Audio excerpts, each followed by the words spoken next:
قالا، تو وہ دونوں کہنے لگے اے ہمارے رب، ہم نے زیادتی کی ہے اپنے آپ پر،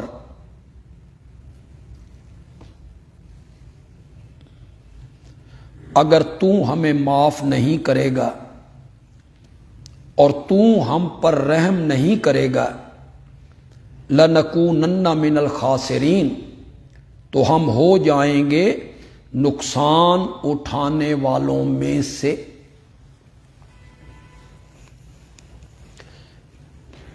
ان الفاظ اور کلمات کے ساتھ حضرت آدم کی توبہ قبول ہوئی جی۔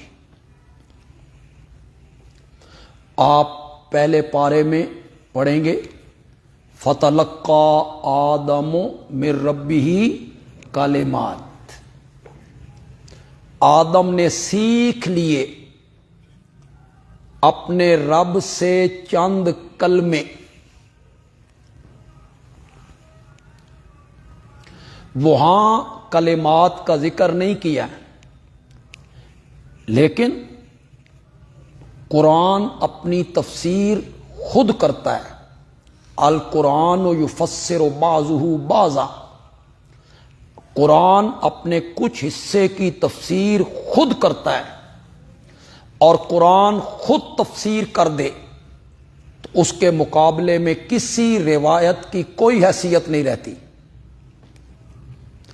تو پہلے پارے میں کہا آدم نے سیکھ لیے اپنے رب سے چند کلمے۔ وہ کلمات کیا ہیں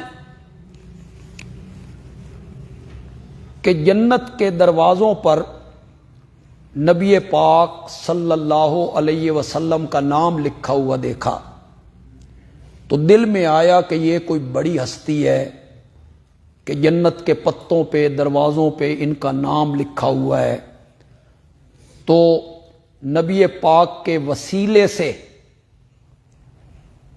ذکر کیا واسطہ، تو پھر آدم کی دعا قبول ہوئی اور مغفرت کا اعلان ہوا۔ تو اللہ نے فرمایا تم انہیں جانتے ہو کہ ہاں میں نے جنت میں دیکھا ہے؟ تو اللہ نے کہا لولاک لما خلقت الافلاک۔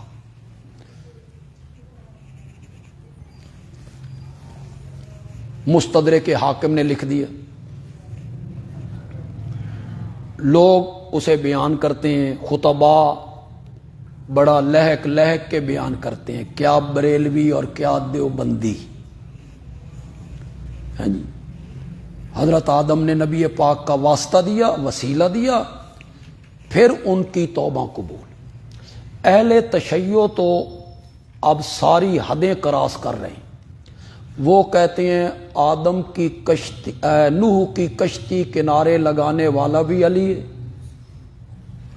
یونس کو مچھلی کے پیٹ سے نکالنے والا بھی علی ہے، حضرت ابراہیم پر آگ کو گلزار بنانے والا بھی علی ہے،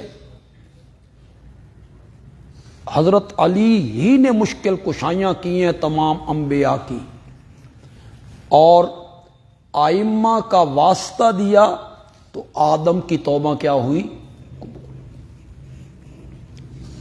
تو وہ روایت موضوع ہے۔ جن لوگوں نے وہ روایت بیان کی کہ ان کلمات سے توبہ قبول ہوئی، انہیں کیوں قرآن نظر نہیں آیا؟ سورۃ اعراف کی یہ آیت انہیں کیوں نظر نہیں آئی کہ کلمات کو تو خود قرآن نے بیان کر دیا ہے، قالا ربنا ظلمنا انفسنا وان لم تغفر لنا وترحمنا لنکونن من اسے تو قرآن خود بیان کر رہا ہے، کلمات کو ادھر نہیں آئیں گے۔ ان کی قسمت پہ ماتم کرنا چاہیے۔ کیسی قسمت پائی ہے ان لوگوں نے، قرآن سے دور، موضوع روایتوں کے پیچھے۔ یہ جو فضائل اعمال میں مولانا محمد زکریا صاحب نے جو شیخ الحدیث کے لقب سے معروف ہیں، انہوں نے جو فضائل اعمال میں اس روایت کو نقل کیا، ابھی آپ دیکھ لیں، اب بھی ہے تو نقل کر کے نیچے لکھتے ہیں کالا علی قاری، کالا علی قاری ھذا حدیث موضوع ولیکن معنیہ صحیح، حدیث کے لفظ موضوع ہیں، ثابت نہیں ہے، لیکن مانن یہ کیا ہے؟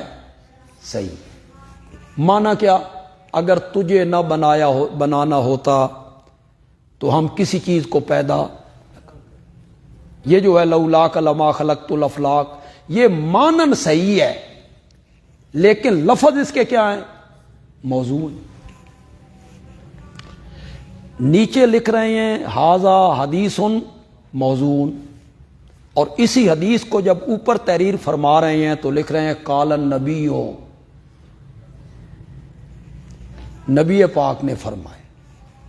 جسے آپ موضوع مان رہے ہیں اس کے لفظ ثابت نہیں ہیں، آپ خود مانتے ہیں ھذا حدیث موضوع ولیکن معنیٰ صحیح، حدیث موضوع ہے، لفظ موضوع ہے، مانن صحیح ہے۔ ہمارے حضرت کہتے ہیں اگر مانن صحیح ہے نا تو مانا میں کرتا ہوں۔ مولانا حسین علی نے پھر اس کا مانا کیا، مولانا حسین علی رحمۃ اللہ علیہ نے مانا کیا، اللہ کہتے ہیں میرے پیارے پیغمبر اگر میں نے تجھے پیدا کر کے تیری زبان مقدس سے اپنی توحید بیان نہ کروانی ہوتی نا تو میں کائنات کو پیدا ہی نہ کرتا۔ تو مقصد تو تھا کہ انبیاء بھیجے جائیں، ان کی زبان مقدس سے توحید ہو، بیان ہو، لوگوں کو بتایا جائے کہ لا الہ الا، لیکن لوگ موضوع روایات کے پیچھے بھاگتے ہیں اور موضوع روایات اپنے عقیدے کی بنیاد بناتے ہیں، جبکہ میں مغرب کی جو کلاس ہم پڑھائیں گے انشاءاللہ، اس ہفتے کو شروع کریں گے انشاءاللہ، اس میں یہ ساری بحث ہم کریں گے۔ مولانا سرفراز خان صاحب صفدر نے اپنی کئی کتابوں میں تحریر کیا کہ خبر واحد اگر سونے کی طرح کھری ہو،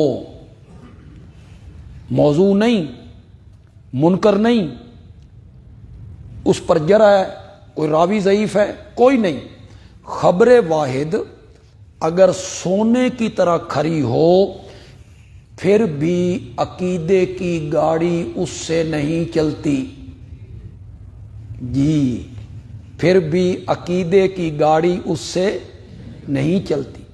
یہ بریلویوں کے خلاف کتاب لکھی نا، بریلویوں کو خطاب کر کے انہوں نے کہا ازالت الریب میں، دل کے سرور میں، گلدستہ توحید میں، آنکھوں کی ٹھنڈک میں، ان کتابوں میں یہ ساری باتیں مولانا نے تحریر فرمائی کہ خبر واحد اگر سونے کی طرح کھری ہو نا تو پھر بھی عقیدے کی گاڑی نہیں چلتی۔ عقیدے کے لیے قرآن کی نص چاہیے یا حدیث مشہورہ، خود فرماتے ہیں وہ چاہیے عقیدے کے لیے۔ بریلویوں کی گاڑی